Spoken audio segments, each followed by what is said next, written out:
How do we stop our brain from thinking that our muscles are constantly overwhelmed? This is such an interesting and curious illness because there is no clear path, there is no clear instructions to how to achieve it. I mean, what do we know about how to control our mind? Not much.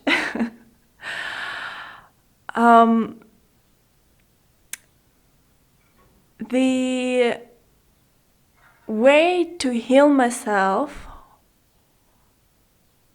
was quite a journey, but I can talk about it with so much ease right now.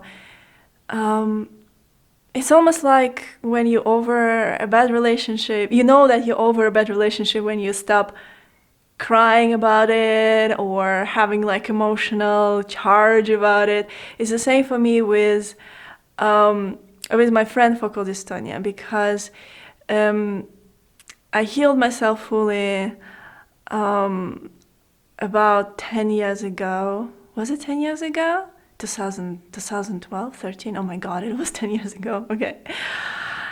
So I can talk about it, and it's a very dry topic for me, but I've been noticed recently that so many people are coming out with this illness right now, and I really think that what I'm going to share here can help some of you, especially if you feel you really resonate with something I'm about to say. So first I'm going to mention very general things, but these are the things that, trust me, if you don't have it, you cannot move on. You cannot start your healing journey. The first and the most fundamental thing is getting your faith back. You will play the piano again. It's very simple, it's very easy. And I know it doesn't feel like this because you're scared, but just because you're scared, it doesn't mean it's true. I mean, how many traumas from childhood we're still dealing with right now, and we still believe it's true, which is not true at all. Anyway, so get your faith back. You will play again, and every single step in this journey will lead you to that place. Again, if you don't have it, be honest with yourself. If you believe that you will not play it again, then anything that you read on the internet, everything that you're going to try to do is going to serve you only as another proof that you will never play again. So be very, very, very careful about your attitude. It is very important. If you're there, then we go to the next step. Remove yourself away from dangerous situations, events, relationships, places where you feel insecure, unsafe, rejected, places that trigger you. Want that peace, want that tranquility, prioritize this inner peace and calmness in your life. Again, you want it. Be honest with yourself. If you're not there, then do not move on. If you still want drama, you will get that drama. It's fine. If you want drama, it's fine. But again, don't expect that you will be healed if you still want to have drama. If you are there, then again, move on, guys. So the next thing is knowing and appreciating the fact that stop playing is absolutely fine. In fact, you need to stop playing for now. It's not permanent. You will come back to playing your favorite pieces again, but you need to have that break to also disconnect your brain from all those old sensations, not safe sensations that led you to have focal dystonia. So it's okay not to play. I didn't play for 4 or 5 years. It's fine. Then, if you also done that, the next step is when you come back to playing, do not play classical music. Again, it will be a catalyst for all those horrible sensations. Stop playing something that you never considered to be even a serious music. Stop playing something for fun. Disney songs, animation songs, anything. You will be surprised you can play that. There are different harmonies, there are different turns, nothing triggers you anymore. And again, this is also just a stage. For me, it lasts for maybe just a few months. When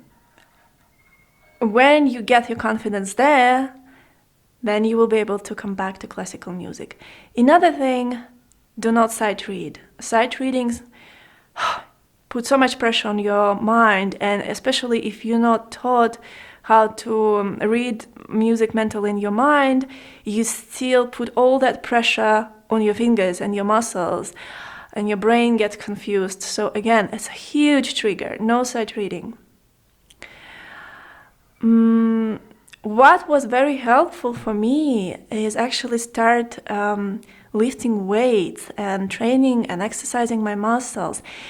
For the brain, it works amazingly because you teach your brain how to actually release tension and relax your muscles.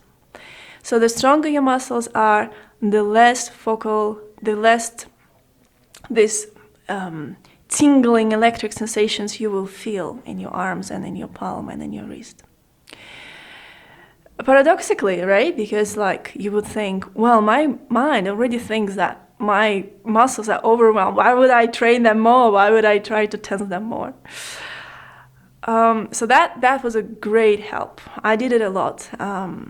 If you followed my channel, I actually started my channel right after healing myself in 2013, and my first pieces of choice were first Etude by Chopin, then number 4, then number 2, the most challenging ones, and I was just exercising all the time. It was helping me a lot. And again, also, I remember when I came back, when I started actually playing classical music, I even had my little routine. Again, talking about faith, I would pray. I would be so grateful that God, Creator, let me play again. And then I would practice maybe 1 minute, maybe 2 minutes, but I didn't feel any sensation. So it didn't really matter for me how long I was able to play. Even 2 minutes for me was so healing, because in those 2 minutes I didn't feel any focal dystonia. And again, after those 2 minutes become 5 minutes, and then 10, and then it becomes hours, and it was fine. So this is the first part, and of course, very important to mention here is that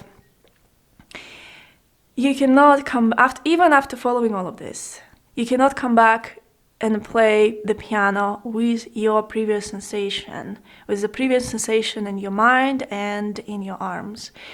And that's why I've created a Mastery of Piano Technique book, so you can reteach your mind, rewire your brain, make this all neuroplasticity in your brain about how to produce a single sound, how to start making music not with a compulsive tension in your mind, which you used to have when you were sick, but when you were ill, but with a new creative attitude of, I'm only touching the key when I created the sound in my mind.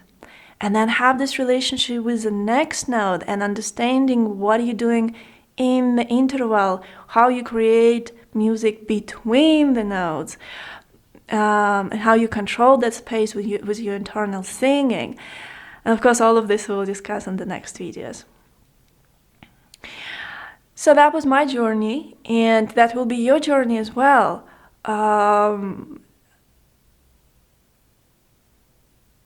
I just know that, so you should know too.